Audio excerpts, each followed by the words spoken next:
Avant d'attaquer le sujet de cette vidéo, j'aimerais te poser une question assez simple qui est: est-ce que tu es capable de me dire en 5 secondes quel est ton levier qui, en termes d'acquisition, qui selon toi apporte le meilleur ROI à ta boîte? Voilà, c'est les 5 secondes. J'espère que tu as trouvé ton levier. C'est une question que je me suis posée récemment lors d'un déjeuner qui était hyper intéressant avec Guillaume, le fondateur de Dolead. Même question qu'il se pose lui-même. C'est de savoir, en fait, c'est quoi la vraie valeur des acteurs comme nous, à savoir des lead providers euh, envers nos clients. Et est-ce qu'il n'y a, pas, en fait, un espèce de déni de réalité sur qu'est-ce qui apporte vraiment de la performance à nos clients, qu'est-ce qui apporte vraiment de la performance dans les différents canaux d'acquisition, est-ce que finalement les KPI qu'on regarde, ils sont correctement mesurés, est-ce qu'on prend les bonnes décisions? Euh, Ça vient d'un constat très simple en fait sur les lead providers comme nous, qui est que nos clients nous jugent sur des KPI qui sont ultra, ce que j'appelle tendus, resserrés, ultra exigeants. On va nous demander de produire des prospects de qualité à un prix souvent assez bas, et on va comparer ce fameux dogme autour de la qualité avec ce qui peut se faire en termes de qualité de taux de transformation sur des campagnes internes. Jusque-là, ça semble logique. La question est, à la fin, quel est le plus rentable? Et finalement, quel est le mieux pour ta boîte? Ce qui est très difficile, en fait, sur notre métier, c'est de faire comprendre la vraie valeur que l'on apporte à nos clients. Puisque aujourd'hui, si on prend un exemple très simple, on va se retrouver souvent en compétition avec 3 ou 4 lead providers sur des marchés. Euh, On va nous assesser effectivement sur des prix à tenir, sur lesquels on prend tous les risques. Pas oublier que les agences comme nous, elles payent tout le média, on paye toutes les équipes, tous les outils. Euh, on doit générer des prospects, plus ou moins ce qu'on appelle prospects bruts. Là, je dis plus ou moins les faux leads qu'on va dévalider avec des leads en doublon, etc. On va arriver à un prix par prospect qu'on doit tenir versus des grilles, évidemment, de prix que nos clients nous donnent et des critères de qualité. Il ne s'agit pas simplement de produire un lead, il s'agit d'en produire un lead de qualité. Ok. Euh, Ce travail-là, pour toute personne qui un jour est passée du côté publisher comme nous et a tenté de faire des campagnes de génération de prospects payés au résultat, je peux vous dire que c'est un travail monstrueux, c'est extrêmement difficile. Alors, personnellement, moi j'adore, c'est un métier qui demande énormément d'intensité. Je le compare souvent à de la bourse. On est juste tous chez Lead Studio des traders, parce qu'on achète du média toute la journée. Il faut regarder sur chaque média, chaque centime qu'on investit, est-ce qu'il est rentable ou pas. Et ça fait de nous juste des tueurs à gages en acquisition. Alors intellectuellement, c'est formidable, mais c'est vrai qu'en termes d'émotion et d'intensité, je pense que sur le marché de l'acquisition digitale, on peut pas faire beaucoup plus difficile. Et les critères sur lesquels on est jugé, on est jugé clairement sur la Ligue des Champions. À côté de ça, il y a l'acquisition interne de nos clients, qui, elle, en fait, déjà part avec un gros avantage, qui est, c'est l'acquisition interne. Donc, on peut utiliser tous les leviers de branding du client. Euh, et souvent, ça va être piloté par une agence ou ça va être piloté en interne. Sur le papier, quand on va regarder les coûts d'acquisition, ils vont être généralement au même niveau, dans les meilleurs des cas, que ceux sur lesquels nous, en tant que lead provider, nous sommes jugés. Par exemple, si nous, on vend un lead à 20 euros, en général, si le client regarde son coût d'acquisition en interne, quand il met le SEO, le mailing, le bouche à oreille et tout ce qu'il paye sur les médias payants, il va se dire, bon, c'est 20 euros. Ok, certes. Euh, mais 20 euros, encore une fois, sur le papier. Là où je vous invite à réfléchir, c'est de se dire, ok, aujourd'hui, si vous êtes directeur marketing, que vous faites appel à des providers comme nous, ou que vous avez votre acquisition en interne, ou si vous faites que de l'acquisition interne, c'est de dire, ok, aujourd'hui, j'ai un coût d'acquisition de temps.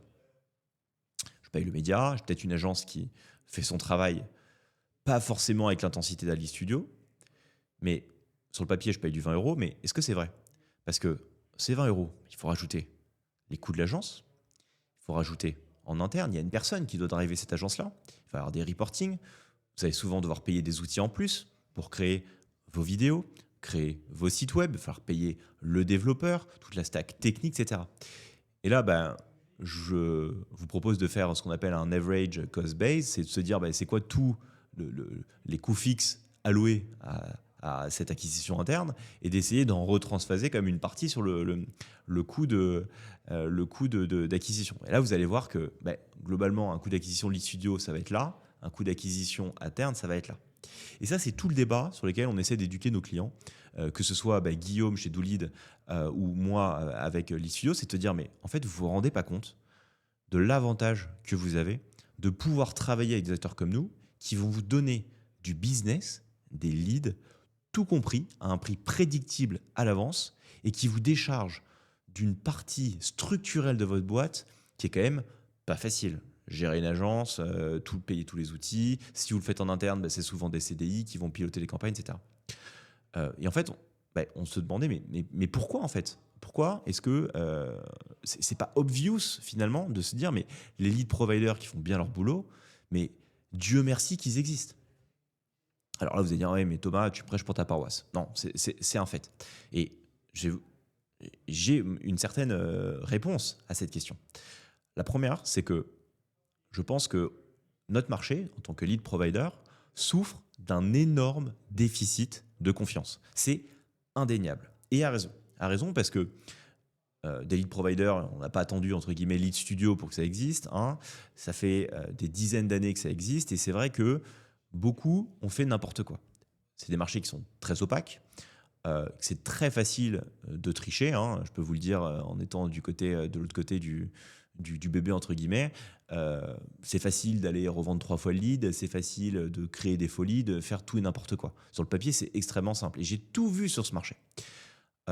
Et d'ailleurs, c'était une des choses qui m'avait choqué avant qu'on ait le lead studio, c'est de se dire, mais en fait, c'est beaucoup trop opaque. Comment est-ce qu'on peut construire des partenariats de long terme avec nos clients dans une telle opacité?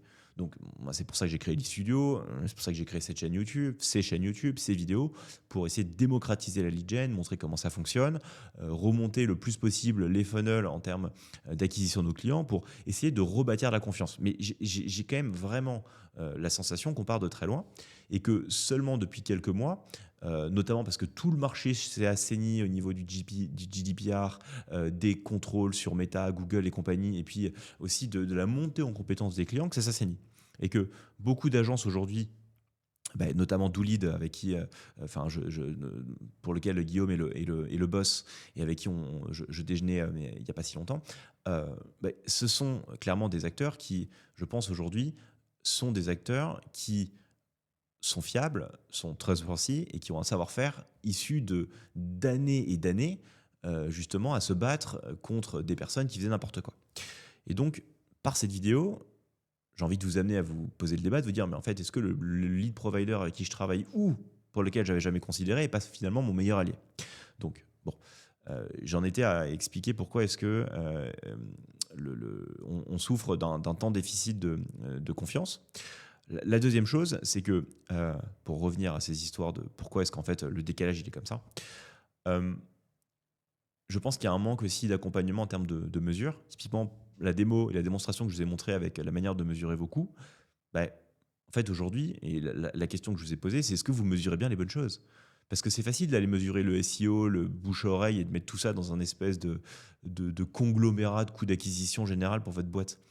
Mais finalement, le SEO, le bouche-oreille, qui c'est qui rapporte vraiment les fruits de ça? C'est votre boîte. Mais finalement, est-ce que c'est logique, du coup, de payer aussi cher l'agence, le prestat freelance SEO, SIA, et de le mesurer avec un faible niveau d'intensité parce que ce mec-là, dans Pmax, dans Google Ads, il achète que du mot-clé marque et que sur le papier, ça sonne bien et ça semble rentable, versus vos lead providers que vous, entre guillemets, vous mettez la corde au cou avec des prix ultra bas.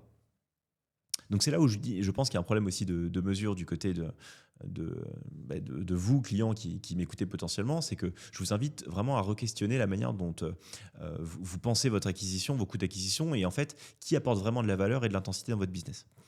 Le dernier sujet, pour moi, il est également politique, c'est que il y a une grosse aversion à la prise de risque, évidemment, en France, hein, notamment dans les boîtes qu'on appelle institutionnelles, et que effectivement, c'est tellement plus simple de travailler avec une agence réputée qui va vous montrer en surface des bons résultats en termes de taux de clic, de pages vues, d'indexation, de ranking, de budget dépensé, de brand awareness, etc., Euh, et de toute façon, elles sont réputées. Donc, si jamais elles font pas bien le boulot, bah, c'était fine. Plutôt que d'aller bosser avec le lead provider qui, comme je l'ai expliqué sur le point 1, de base à mauvaise presse, va, quoi qu'il arrive, nous niquer. Et donc, bah, pourquoi en fait j'allais me faire chier à bosser avec eux? Et donc, bah, ces 3 points-là, que ce soit la manière de mesurer, faire confiance à des lead providers et toute la partie politique et prise de risque, je vous encourage, si vous êtes, enfin, si ce que je vous raconte vous parle et que vous êtes décisionnaire dans des entreprises qui achètent aujourd'hui des prospects ou qui sont sur de la génération de prospects, ben voilà, de questionner ces 3 points-là et de se dire, mais en fait, finalement, peut-être que des acteurs comme DoLead, des acteurs comme Lead Studio, c'est peut-être eux qui vont apporter la meilleure croissance pour demain. Et ça, je peux vous le dire, et j'ai pas peur de le dire, notre capacité d'exécution pour aller driver de la performance, elle est incomparable. Elle est juste incomparable parce qu'encore une fois, on prend tous les risques. On est des traders sur les marchés que sont Google, Meta, TikTok, Snapchat et compagnie, et que je mets au défi n'importe quelle agence, n'importe quel prestat SEO freelance de nous montrer aujourd'hui un tel niveau d'intensité que l'on peut retrouver dans une boîte comme DoLead ou Lead Studio et d'autres acteurs très réputés, enfin d'autres lead providers très réputés en France ou en Europe.